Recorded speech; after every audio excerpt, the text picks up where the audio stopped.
el nombre, por lo que era la figura de Stalin Rivas, traerlo al equipo, esto le iba a dar publicidad, tal. Quedaban 6 partidos. Yo traigo a Stalin y le digo, Stalin, vas a dirigir estos 6 partidos que quedan. Al final terminó dirigiendo el equipo y después me dio lo más difícil, que es cuando en ese momento ascendemos a primera por la expansión. Claro. Yo empiezo, Stalin me dice los jugadores con los que quería contar. Y créeme, yo tuve casi un mes tratando de armar el equipo con los jugadores de Stalin y no podía. No había contratado ningún jugador. Yo le digo a Domingo, mira, va a ser difícil porque primero éramos un equipo debutante en primera. Para tú traer un jugador bueno, necesitabas, ¿cuál es la confianza de que te genera un jugador bueno llegar a un equipo? Que sea un equipo competitivo, un equipo estable económicamente y que el técnico sea un técnico reconocido. Entonces, entre la lista de los jugadores de Stalin, habían 6 o 7 jugadores que eran del grupo de jugadores que estaba dirigiendo César en Minero de Guayana. Pues César estaba dirigiendo Minero de Guayana en ese momento. Me refiero a Rubén Llori, Ricardo Duno, Grendi Peroso, si no me equivoco. No estaba Grendi ahí. Pero bueno, pero el grupo, los jugadores que quería Stalin eran parte de los jugadores que César había dirigido. Y yo le digo, y cada vez que yo llamaba a unos jugadores de eso, me decían que no, que había que hablar que no podían, porque estaban esperando que César a ver qué equipo agarraba a César, porque César supuestamente no iba a seguir en Minero. Entonces, bueno, yo hoy le digo a Domingo, mira, amigo, me ha costado armar el equipo porque nadie quiere venir al Suati. Entonces, Domingo me dice, hay otro técnico. Yo le digo, mira, ¿cuál es el mejor técnico del fútbol en este momento? Digo, mira, en este momento los mejores son Carlos Maldonado, que creo que estaba dirigiendo la Unión Atlético Maracaibo. Carlos era Ichita San Vicente, que eran los tipos que ganaban en ese momento. Pero ninguno de los dos va a venir porque tienen equipo. Tiene que haber otro, me dice él. Yo le digo, mira, está César Faría, que es un buen técnico también, pudiera ser César. Y me dice, llámalo. Yo llamo a César y César estaba en un curso en Caracas. Y yo le digo, mira, César, tenemos una posibilidad de venir, tal, que esto. Y me dice, bueno, yo voy a Puerto Ordaz. Yo salgo mañana a Puerto La Cruz porque voy a Puerto Ordaz. Nos podemos ver en Puerto La Cruz mañana. Y bueno, y dicho y hecho, al día siguiente nos reunimos en Daluigi, en el Paseo Colón.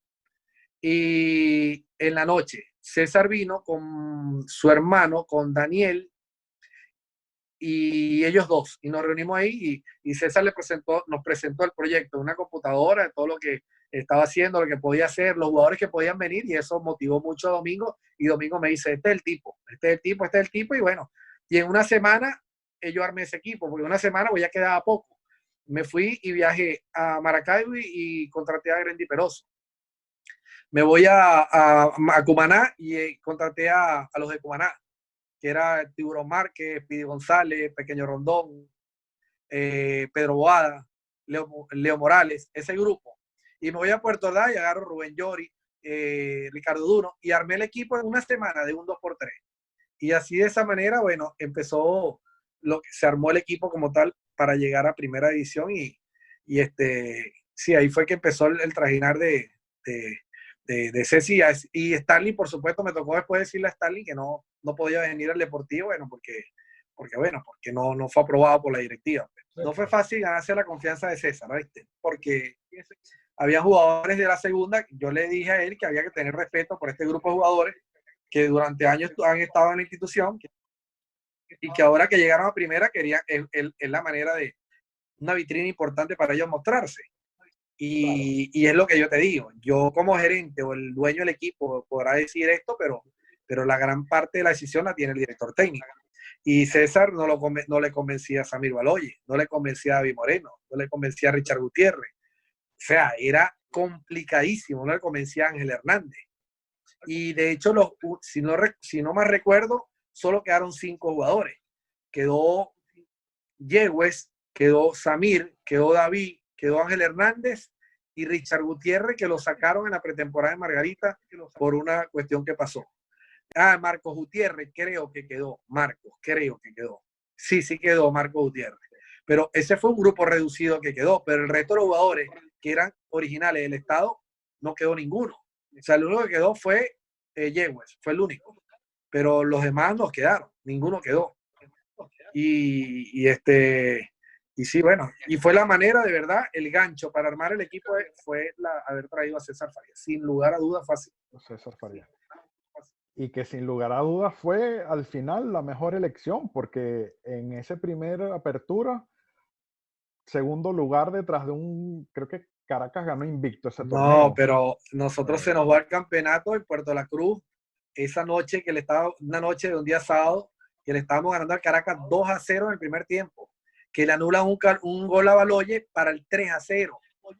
Y Claro. el Caracas Fútbol Club, ¿te acuerdas que estaba full? Vino la barra completa del Caracas. Claro, nos anuló un gol que no podía, imposible de haberlo anulado, era para el 3-0. Y entonces recuerdo que cuando va a entrar a la cancha, que va a empezar el segundo tiempo, César está expulsado y Candelario cuando va entrando al túnel se voltea y en son de amenaza le hace así a César.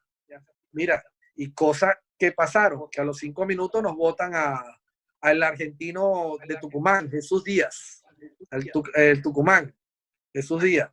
Y a los 10, 15 minutos nos pitan un penalti increíble, una falta supuesta de Grendy Peroso sobre Rentería. Un penalti fuera el área en la semiluna. Grendy saltó a cabecear y pitó penalti para el 2-2 y al final perdimos 3-2. Y ahí fue que perdimos el campeonato porque el campeonato lo perdimos por 2 puntos. Y esos fueron los puntos que nos quitaron ellos. Y recuerdo que ese día y las era barras, el rival directo, pues.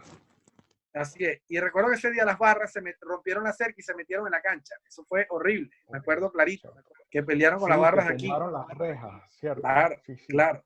Y perdimos 3-2. Y después voy más allá. Caracas es campeón porque Caracas tenía un jugador de las categorías inferiores que lo traspasó al Monagas. Y resulta que ese jugador, Caracas había perdido un partido, si no me equivoco, con Monagas 3-0 en Maturín. Y Caracas le protestó el partido porque ese jugador estaba pasado de edad. ¿Te acuerdas cuando el jugador Norma, que tenía que jugar el jugador juvenil? Y resulta que el jugador Norma del equipo del Monagas fue un exjugador del Caracas que el Caracas sabía que estaba pasado de edad. Y Monagas lo metió a jugar y protestó el partido y ganaron el partido. Esos 3 puntos fueron la diferencia para ganarnos el campeonato a nosotros. Pero nosotros hicimos un campeonato espectacular.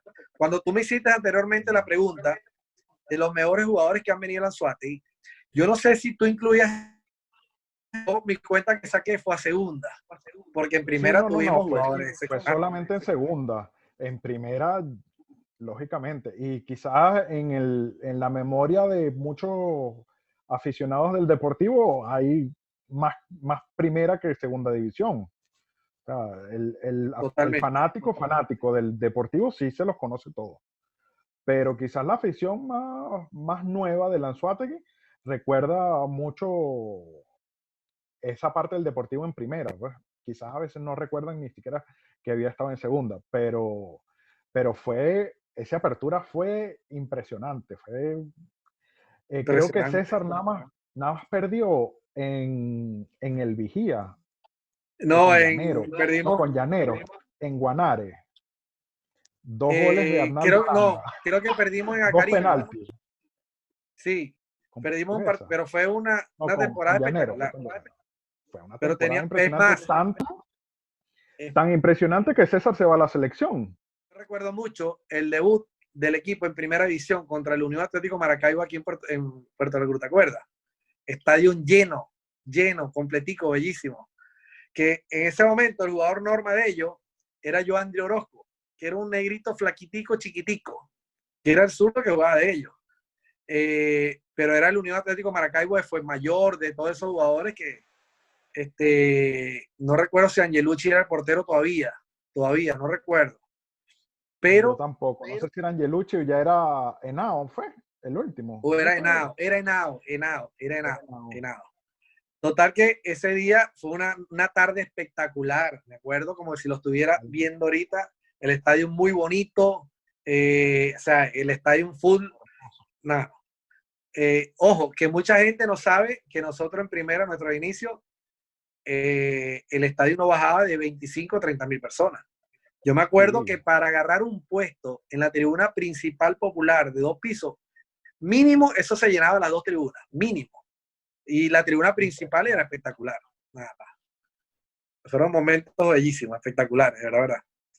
Sí, y era impensado en el fútbol profesional que por lo menos fuera de Caracas se llenara, claro, fuera de los estados referencia, ver el estadio lleno era insólito, pues. O sea, era Ese cosa primer de Táchira, partido, Mérida, era ese- común, pero verlo en Anzoátegui, el estadio nada, full, y no fue nada más esa temporada, quizás esa y 2 temporadas más, todavía llegaba mucha gente, y así después, en lo que bajó un totalmente, poco, totalmente. bajó bastante la Después yo asistencia. recuerdo que ese día fui al aeropuerto a buscar a Richard Páez, porque Richard era el técnico de la selección y vino a ver el partido.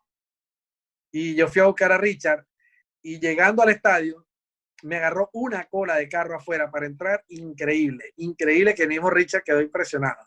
Y yo entré al estadio ya cuando el partido estaba comenzando porque nos agarró la cola afuera, porque yo llevé a Richard y lo senté ahí en el palco del VIP, me acuerdo, y el primer partido del Deportivo estaba Richard Páez presente en la... Y bueno, después vino la historia que César se fue a la selección, quedó Marco, después de Marco vino vino Daniel Faría, y bueno, Claro. todo eso también Poco tiene a su poco, historia. Juan, vamos poco a poco. Cuando se va César a la selección, bueno, por lo menos traes a Richard Páez y Richard es el primero que hace un partido de la selección nacional en el estado Anzoátegui. La primera vez que se ve fue ese 1-1 contra Panamá. Cierto, ¿No te acuerdas de cierto. ese? Eso Sí me fue una acuerdo, claro, guerra de los, claro, ¿te acuerdas? Los hermanos Cicero con el portero claro, panameño. Fue, ay, no, fue un me desastre. acuerdo. Sí, Pero sí fue. pero la verdad fue un debut muy raro de la selección en Anzoátegui y fue como un premio para el Estado tener la posibilidad de ver a su selección Sí, sin saber que después se iba a convertir en la casa de la selección de la gracias a Dinotinto. César. Eso sí es Claro, verdad. gracias a César. Cuando César sale del Deportivo, deja a Marcos Matías, ¿verdad? O sea, no fue una salida de mala manera ni nada, sino que más bien queda como que su reemplazo natural, que era su asistente técnico. Y con Marco gana la Copa Venezuela. Cuando perdemos con Caracas, que lo expulsan, César, la suspensión que le dieron fue de un mes. Y al final un día nos reunimos, Emilio Suárez, César y yo, y hablamos, César nos plantea la posibilidad que tenía ir a la selección. Y entre la propuesta que le hacemos es, bueno, mira, que él podía irse en diciembre a la selección. Entre la propuesta que le di, bueno, está bien, te vas, pero déjanos parte del cuerpo técnico. No nos dejes armado porque de verdad que cómo hacemos en este momento. Y es que llega la posibilidad de que se quede Marco Matías como técnico.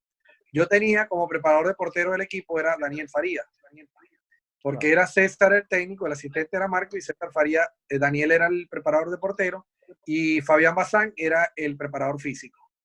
Y se va César con Fabián y queda Marcos Matías como técnico y asistente queda Daniel.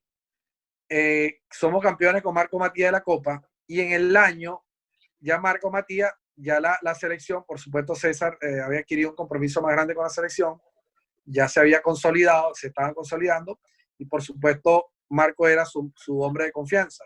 Él lleva a Marco a la selección y entonces queda la posibilidad, no iba a quedar Daniel.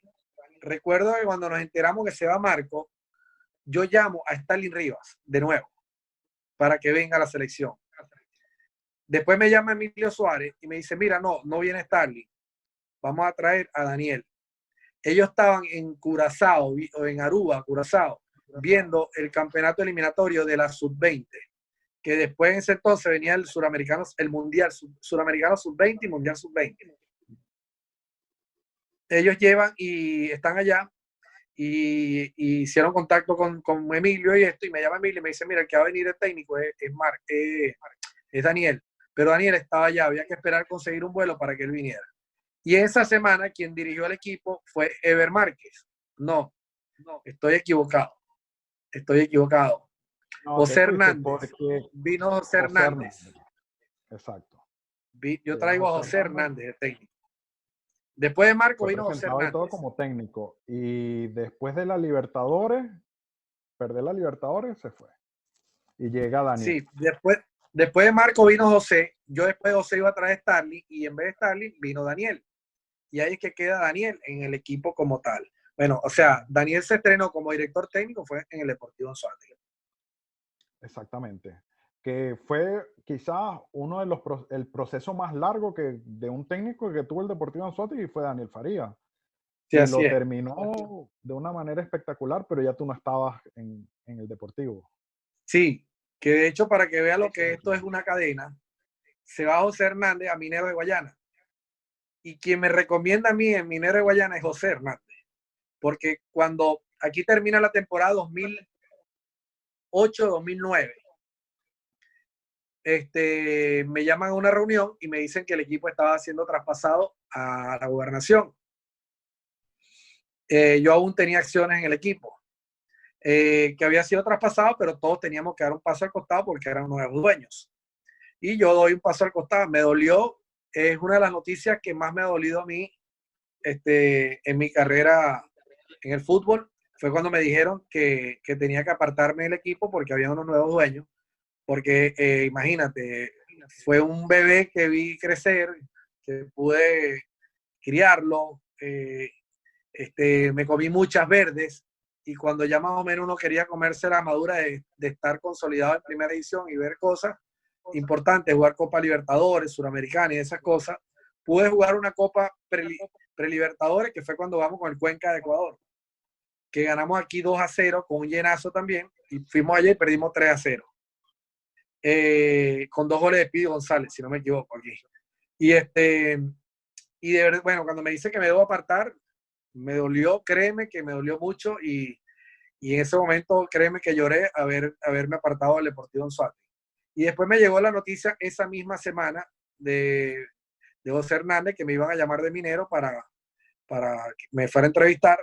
Lo dudé, irme a otro estado, pero también lo tomé como un reto porque yo dije, bueno, de repente quiero verme cómo dirigir, cómo gerenciar un equipo que no sea el mío. Y yo dije, voy solo por un año, seguro por un año. Y bueno, y duré casi 7 años. Recuerdo que había mucho, se hablaba mucho que habías tenido muchos problemas con Marco, que por eso se iba, no por petición de César, que lógicamente se tenía que ir a la selección como su asistente y su mano derecha, que todavía es. Y cuando llega José Hernández, se crea en la afición mucha mala vibra. Igual cuando llega Daniel, porque la gente se acostumbró a ganar desde el primer día. O sea, el equipo en primera división desde el primer día fue ganador. Y cuando llega Daniel a cambiar todo eso, a empezar a formar jóvenes, buscar la manera de también salir de esa parte del equipo que había traído César, que ya eran jugadores veteranos, y empieza a usar a los más jóvenes luego del sub-20, se crea también una vibra muy mala alrededor del equipo que obviamente también lo afectó en la parte deportiva y durante algunos años no volvió como a la élite, pero ya ahí de verdad tampoco sabía la manera como había salido del equipo y cuando se anuncia creo que fue 19 de julio, el año pasado, que se anuncia, Pero 2018-2019 no fue. fue 2019 o 2018, ¿Tú te refieres cuando desaparece el equipo, que no va a seguir para el clausura. ya, sí, fue el año pasado, 2019, ¿cierto?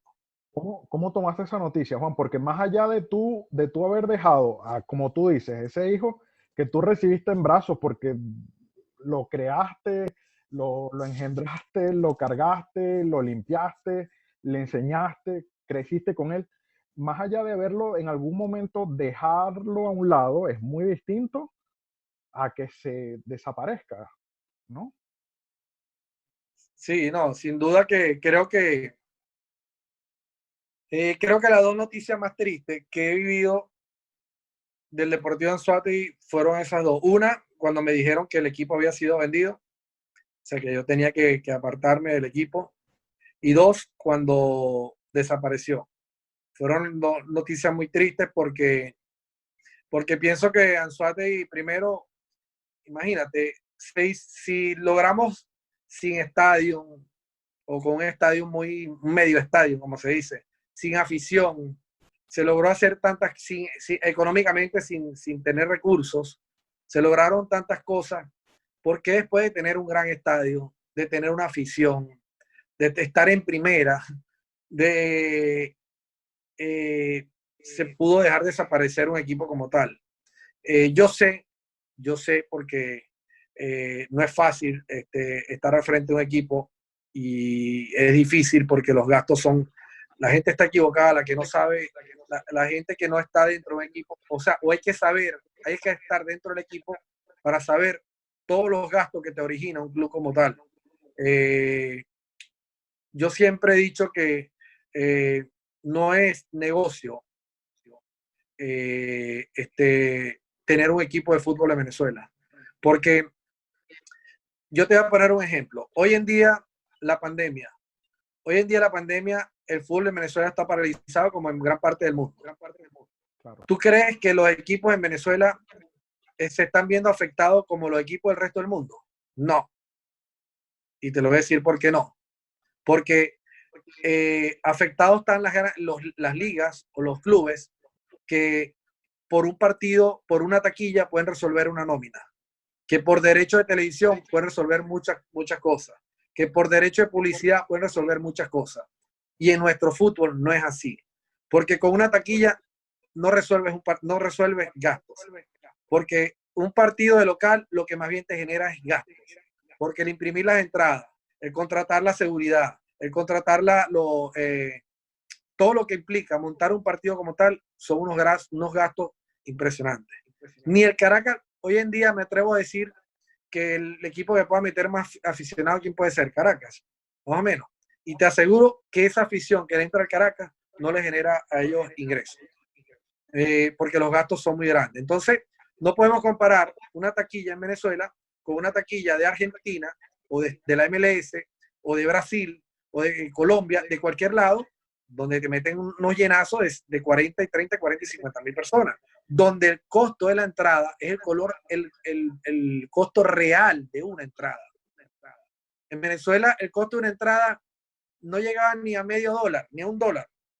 Y la gente todavía no te paga la entrada porque no hay cultura futbolística todavía. Porque la gente se acostumbró en Venezuela a que la entrada hay que regalársela para poder ir a un estadio. Cuando tú sabes que hay muchos equipos en el mundo entero donde tienen hasta 20.000 abonados, donde antes de empezar el campeonato ya vendieron las entradas de todo el campeonato. Entonces, donde los derechos de televisión son bien pagados, los derechos de televisión, donde las publicidades son una publicidad, un sponsor principal, cuesta mucho dinero. Claro, las nóminas de esos equipos son nóminas que no se comparan con la de Venezuela tampoco. Entonces, ¿qué te quiero decir con eso? Que ¿cuáles son los ingresos que le generan a un equipo en Venezuela para medio poder mantenerse? O sea, ni siquiera para poder mantenerse, sino para cubrir por lo menos los gastos. Ingresos de copas internacionales que clasificas a una Copa Libertadores y una Copa Suramericana. Que ni siquiera te resulta, porque de ese premio de copa o de esos derechos que tú recibes el equipo por derechos de televisión, de publicidad que recibe cada club, de ahí tienes que cubrir los gastos internacionales de un viaje internacional, que tú sabes que cuesta mucho dinero. Tienes que pagarle el premio a los jugadores que ganaste por clasificar a Copa. Tienes que cubrir, o sea, ya hay una liga, no, y poquito dinero que te puede quedar, ya lo tienes que utilizar para los gastos de la temporada, de esa misma temporada o de la temporada siguiente. O sea, al fin y al cabo, para ver medio mantenerte es que tengas que ingresar a Copas Internacionales todos los años y que puedas vender jugadores.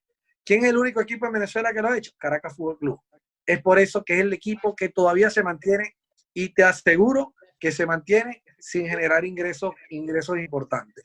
Entonces, no es fácil mantener un equipo como tal y eso, por supuesto, es complicado sostenerse un equipo. Y yo de verdad que en realidad las dos noticias sabía que no era fácil sostener el Deportivo Anzoátegui como tal, pero pienso que se pudieron haber hecho muchas cosas para poder salvarlo. Creo que dejaron porque primero te soy sincero, Anzoátegui es una de las plazas donde cualquier dueño de equipo quisiera tener. y cuál jugador quisiera jugar. Yo bastante tuve atrás de jugadores, te voy a poner un ejemplo, de Rolando Escobar, para llevarme a Minero. Y parece mentira, Rolando tenía un año de deuda aquí y yo en Minero le ofrecía de lo que iba a ganar aquí y no se quería ir a Puerto Ordaz. Hablábamos las 2, 3 primeras veces y después no hablábamos más. ¿Por qué? Porque vivía en Lechería, porque de aquí a agarrar el vuelo directo a Panamá, porque era una ciudad cómoda, porque es un equipo donde en realidad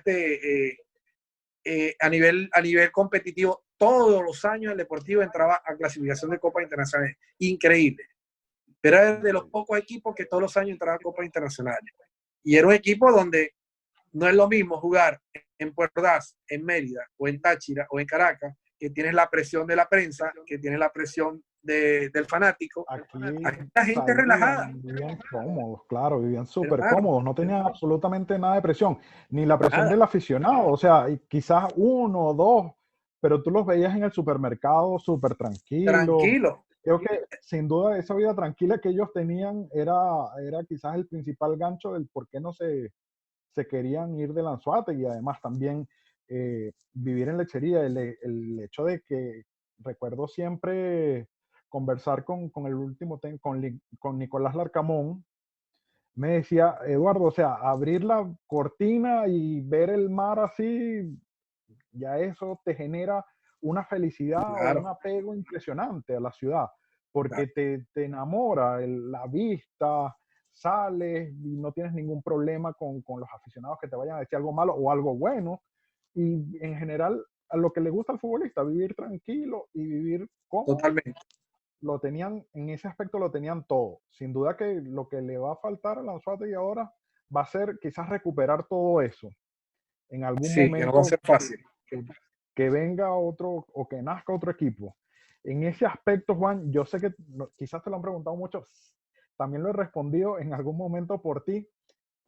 ¿Volverías, Juan, a, a hacer otro hijo? Porque hay gente que tiene uno o dos hijos, pero levantar uno o dos equipos no está fácil, ¿no? Yo en la vida siempre me he trazado metas y objetivos y gracias a Dios se me ha cumplido. Como te dije anteriormente, yo de los 16 años de edad estoy trabajando porque salí de bachillerato directo a hacer una pasantía en un banco y me quedé trabajando en un banco. Creo que no he descansado nunca a la edad que tengo porque del banco pasé a PDVSA, del PDVSA pasé a la IDEA, de la IDEA pasé al Deportivo, del Deportivo, de hecho, cuando me voy de la IDEA es porque ya tenía que, Domingo me lo pidió, porque ya tenía que cumplir un horario formal como gerente del equipo en la oficina de Marino. Y me voy de la IDEA por eso. Me voy al Deportivo, del Deportivo me voy a Minero, de Minero me voy a JP Talento Deportivo. Cada vez que me he ido de un lugar, me he ido ya con el horizonte a donde voy. Cuando yo renuncio a Minero, me costó mucho hacerlo, porque te soy sincero que fue una experiencia para mí espectacular haber gerenciado a Minero de Guayana. Y cuando yo di ese paso para darlo en Guayana es porque sentí que yo ya había cumplido un ciclo. Porque cuando tú sientes que ya tu relación se empieza a desgastar, que ya tus decisiones no son tomadas en cuenta, para salir mal es preferible.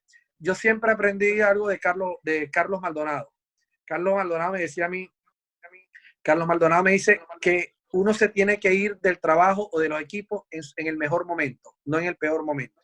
Y Carlos Maldonado se iba de los equipos cuando era campeón. Y cuando yo me voy de Mineros, ya con el proyecto de JP Talento Deportivo, ya tenía ese horizonte porque yo sentía que ya se me había cumplido un ciclo en Guayana y sentía que con Talento Deportivo yo tenía toda esa experiencia de haber sido dueño de equipo, presidente, vicepresidente, gerente, jugador sin haber debutado, pero fui jugador. Y ya todo eso, por supuesto, me genera una gran experiencia que la llevo ahora a mi empresa y se me hace todo más fácil. A mí me duele mucho no ver fútbol en el estado. Eso sería un gran reto, sería una gran, pero para hacerlo, primero no puedo estar donde estoy hoy en día, porque después que me fui de Minero, yo tuve la posibilidad de ir a muchos equipos en Venezuela de primera edición, porque muchos me llamaron, pero yo hoy en día me debo a un grupo de jugadores, de los cuales muchos de ellos juegan en diferentes equipos en Venezuela, algunos en el exterior. ¿Cómo yo puedo estar en un equipo como tal, teniendo jugadores, jugando contra un equipo donde tengo jugadores en el otro equipo? no es fácil para mí. Entonces, ¿cómo le veo yo la cara a mis jugadores? Un jugador que yo tenga en el Caracas y resulta que sepa que yo soy el dueño o el gerente de Deportivo Anzoátegui. O sea, uno nunca sabe el futuro, lo que te lleva el futuro. Lo que pasa, todo esto ha sido una cadena, Eduardo, que te pones a ver si uno, bueno, toda esta conversación que hemos tenido, te has dado cuenta que una cosa ha llevado a otra. La traída de Claro. José Hernández a Anzoátegui me llevó a mí a Mineros de Guayana. Porque si yo no traigo a José Hernández, pues es que hay un dicho que dice que las cosas pasan en la vida por algo. A veces Dios te tiene el destino y para tú ir a ese destino tienes que hacer algo. De repente esa llamada a César Portillo ese día, si no lo hubiera hecho, de repente no hubiera habido Copa América, de repente no construyen estadio. Y si no hubiera sido así, no hubiéramos tenido equipo en primera. O sea, todo es una cadena. Entonces, decirte si puedo o no, por supuesto es algo que hoy en día no está en mis planes. No está en mis planes Y porque totalmente tiene que entendible, ser un... Juan, porque imagínate, es un trabajo súper, súper, súper complicado. Y quizás, como tú dices, pues, o sea, es algo que tú has ido creciendo en tus labores y quizás volver a hacerlo sea súper complicado. Pero sin duda, Anzoátegui es un estadio que merece ciertamente tener un Sin club duda. en primera Lo he división, por pensado. lo menos, y triunfando. Créeme que lo he pensado. Si, si de repente existe un grupo importante de personas con un proyecto serio, de repente no directamente, pero indirectamente puedo estar ahí, seguro, porque lo he pensado, porque verdad que este estado merece tener un equipo en primera división. No es justo que estemos en este momento como estamos, no puede ser, no puede. Yo, este, yo no puedo pensar que Yaracuyano tiene un equipo en primera división y no lo tenemos nosotros. Que Lala en Puerto Ordaz tiene un equipo de primera división y no lo tiene en Suárez. Entonces, pienso que no es justo y creo que este estado se merece como tal, así como merece tener un equipo de baloncesto como lo que dio Marino. Imagínate que no dio Marino. Yo recuerdo, mira, yo recuerdo con mucho entusiasmo cuántas veces salíamos de un partido deportivo a un partido de Marino. Sí, cierto, ¿Cuántas cierto. veces salían de la caldera y la gente se quedaba en el estacionamiento tomando a esperar las 4 de la tarde para entrar al partido del Deportivo? Yo acuerdo de eso. En la entrada de este programa, digo justamente eso, Juan. O sea, de esos aficionados que en algún momento salían del Chico también, y, o salían del José Antonio Soto y se Del iban al Chico. fútbol y se iban chicos, O, claro. y claro, lo que pasa es que por lo menos con Marinos era en algún momento llegó a ser una llave en la que incluso adaptaban los horarios de los juegos en casa del Deportivo para que la Así es. gente saliera de un estadio y se fuera al otro, uno al lado del otro, y yo recuerdo porque muchas veces me tocó hacer los dos partidos Dime y usted, era dígame usted. hasta para la prensa era súper cómodo, porque salir de Claro. uno y entrar al otro partido, sales y te vas a escribir, yo creo que fue igual, más allá ¿Sabes de qué? esa parte, también en lo deportivo fueron unos años espectaculares también, tanto para el Deportivo como para Marino. Claro.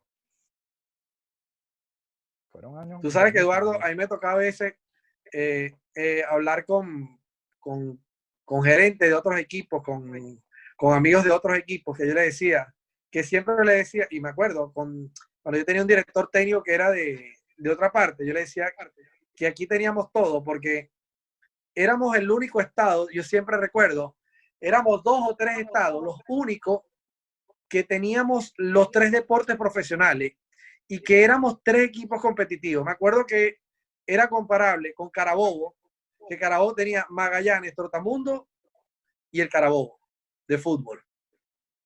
Caracas, que era el Caracas, los Leones y el Caracas, Cocodrilo, Cocodrilo. ¿cierto? Y Anzuategui, creo que éramos los únicos 3 estados, no, y Lara también, ¿verdad? Sí, Lara también, pero en ese entonces, creo que Guaros tampoco era así tan Sí, competitivo sí. como ahorita, Creo que Lara no pero estaba en primera. Lara no estaba en primera en ese momento. Pero, pues pero éramos, o sea, mira, todavía a mí me da mucha nostalgia cuando voy a veces en el carro y veo un carro delante de mí que lleva la calcomanía de los tres equipos, porque hay muchos que lo tienen, que tiene la calcomanía claro, del Deportivo, de Marino y de Caribe. Y de verdad esto es algo que son momentos inolvidables. Bueno, hace poco perdimos a una persona muy querida que era Toquita. Y Toquita se calaba los dos partidos sin ir a su casa. Yo recuerdo clarito. Es como verlo así. Más de una vez invité jugadores de Marino a que fueran a hacer saque inicial en el Deportivo, es que salían del cierto, partido para allá, y muchas veces lo del Deportivo también los veías en los a lo de entrenamientos, Marino. en el gimnasio, ahí volvió la imagen. Sí. Sí, sí, Un, fue una época bien satisfactoria para todos. O sea, era un momento, creo que fue el momento más dulce del deporte anzoáteguense. Ese momento espectacular, bellísimo. hubo entre Marinos y el Deportivo Anzoátegui. Ojo, yo Además creo que, que nunca coincidimos, Eduardo, los tres deportes a la vez, porque el béisbol empezaba en no, octubre. claro, Nunca. y el béisbol en lo que terminaba empezaba el baloncesto. O sea, El el baloncesto. béisbol terminaba en enero, febrero y el baloncesto empezaba en marzo. Pero en algún momento sí llegó El a... fútbol era el único que coincidía con los dos Claro, deportes. Era el único. claro, el fútbol siempre estaba o con Caribes o con Marinos, pero obviamente siempre estaba porque es una temporada completa, pues un año entero. Y así Y es. siempre tenía, o sea, siempre tenía fútbol y siempre, ¿verdad? Esos fueron unos años increíbles. ¿Sabes Espectacular, que espectacular. cuando empezaban a hablar de la desaparición del Deportivo, a mí me causaba no molestia, pero sí un poco de incredulidad, porque en el momento cuando la gobernación adquiere el equipo, lo nombra patrimonio del Estado. Y entonces, en, en ese, en ese nombramiento, recuerdo que obviamente no se podía ni vender, ni traspasar, ni desaparecer, porque era un patrimonio del Estado y obviamente pasaba a manos directas de la gobernación. Fue algo muy político que terminó dándole el equipo a Carlos Silva y que terminó por acabar quizás con el Deportivo, con los dos equipos, con dos de los Sí, equipos más fuertes del fútbol y del baloncesto. Y el del baloncesto sin duda, porque Marinos ha sido el equipo más fuerte y más sin ganador duda. del baloncesto venezolano. Pero no tener ahorita y quizás fútbol o prestar a ver partidos del Atlético Venezuela, del Deportivo La Guaira Sí, en Puerto La Cruz es muy raro, pero desperdiciar de esta manera a la que durante muchos años fue considerado el mejor césped de toda Venezuela, porque eso lo sí, reconocían todos los jugadores que venían de la selección así es, nacional. Ya mira, así es. podrán decir que el estadio es feo, que el estadio no, bueno, cómodo es muy cómodo, es un estadio muy cómodo porque no tienes acceso cerrado, todos los accesos son abiertos, es muy Sí, accesible llegar a los puestos, pero que no sea un estadio bonito, es un estadio muy fresco. Además de eso, el engramado era algo que todo el mundo destacaba y que se esté perdiendo de esta manera sin tener un equipo fijo también es bastante doloroso.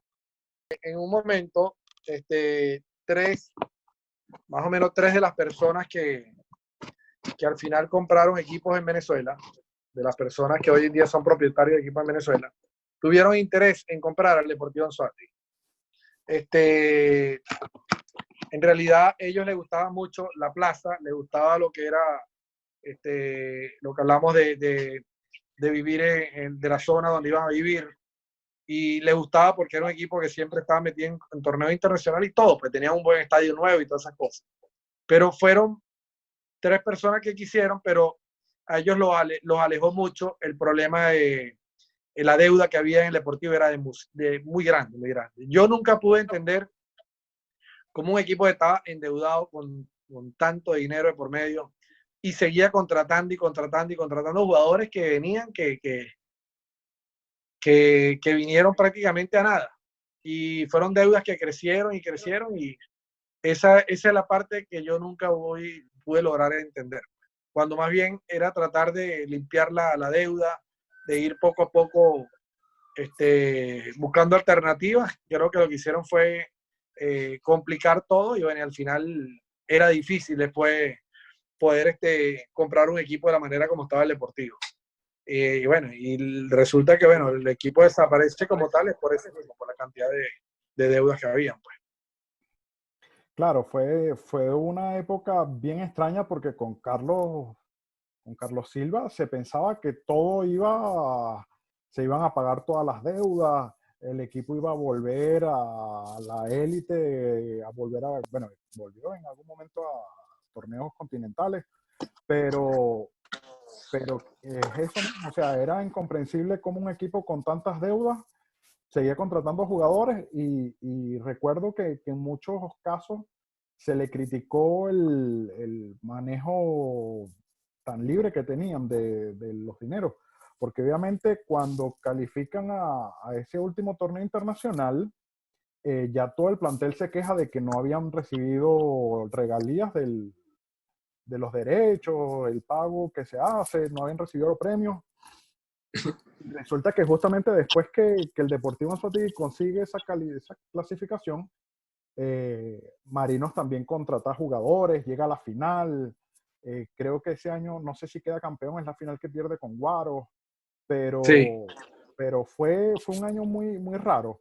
Y ya después, a las últimas personas que estuvieron al frente, ¿crees que también le falló mucho el hecho de no tener la experticia necesaria quizás para tener la dirección de un equipo de primera división y tener aparte un equipo de primera división con tantas deudas, ¿no? sí, yo creo que fue parte también del gran problema, ¿no? Que no se manejó el equipo como tal en ese sentido, eh, con lo que tenías, con lo que en realidad podías gastar, pues. Creo que nunca midieron hasta dónde iba los extremos, lo que podía pasar en el futuro y lo que estaba perjudicando como tal, pues. Y creo que también en el momento que se debió haber buscado una persona como tal que comprara el equipo, se aferraron a no venderlo. Creo que fue parte de las cosas. Ojo, te estoy hablando de afuera. Esto lo puede decir más las personas que estaban en su momento adentro, ¿no? Pero afuera, porque te digo que sé que en su momento personas hubieron conocidas, llegadas a mí, interesadas en adquirir el equipo, pero también lo que me cuentan es que pidieron mucho dinero para la venta del equipo, y aparte de eso habían las deudas. Yo te voy a poner un ejemplo. Cuando yo le vendo a Domingo una parte de las acciones del equipo, le traspaso a Domingo una parte de las acciones, la traspasé por deuda. Pensé en ese momento más, porque yo pude hacer sencillamente mira, me declaraba en quiebra o desaparecía y listo. Y pensé más en tratar de que se mantuviera el equipo en el estado que, claro, también pensé en los beneficios a futuro que podía traer, porque estar al lado de una persona experimentada y tan importante en el estado como Domingo Ciriliano era importante también para el equipo y para mí también como en ese sentido.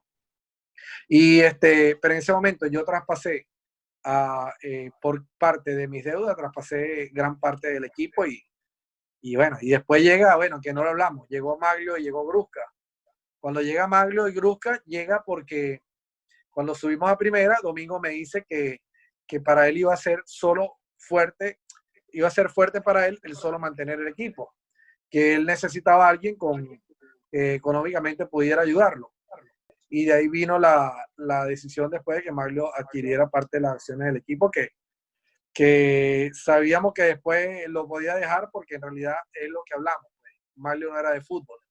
Maglio después se le presenta la posibilidad de ir a Caribe y era su deporte que él conocía y que podía manejar bien. Y por eso es que Caribe hoy en día de repente está como está, porque está siendo manejado por un tipo de béisbol, pues, porque Grusca también ya tiene muchos años en el béisbol, pues. Claro. Entonces, era lo que en realidad la pareja que hicimos Domingo y yo en un momento. Domingo me decía que él era el empresario, el tipo el de los músculos, y yo era el que conocía el deporte como tal. Y en el béisbol vamos a lo mismo. Grusca no es de béisbol 100%, pero Maglio es un tipo que es de béisbol. A diferencia de Domingo y yo, es que en aquel lado los dos tienen músculos, son pesados. Claro, claro. En este caso era Domingo nada más. Pues por eso es que Domingo me dice, hay que buscar a esto, porque yo solo no podía continuar. Y por eso fue que pudimos armar un buen equipo competitivo, llevando a César y a todos estos jugadores. Antes de despedirnos, quisiera saber tu deseo para el fútbol anzoátegüense, que ya tiene más de 50 años de historia en el fútbol profesional. ¿Cuál es tu deseo para el futuro del fútbol anzoátegüense? Mira, que pronto en realidad pueda volver a nacer un equipo profesional en el estado, porque te soy sincero, aquí los grandes perjudicados son, principalmente son los jóvenes, los niños, que hoy en día no ven un futuro como tal de poder jugar fútbol profesional estando en su propio estado. Y dos, y es una motivación extra, que cuando tú en tu estado tú ves ves un partido de primera división, un niño de 10, 11, 12 años, es parte de la motivación que lo lleva a él a crecer y a motivarse más, que mañana pasado pueda formar parte de ese equipo. Mientras no lo tengamos, lamentablemente son los grandes perjudicados, y lamentablemente muy difícil podamos tener grandes jugadores jóvenes en otros equipos profesionales, e inclusive y menos en selecciones de Venezuela.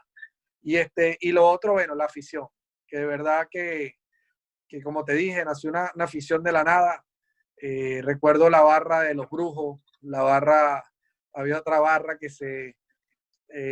eran barras pequeñas que nacieron en la tercera y segunda división, que después se creó una barra inmensa, espectacular, llamada la Impertinente, que se colocaba en la tribuna principal, después se mudó a la pizarra.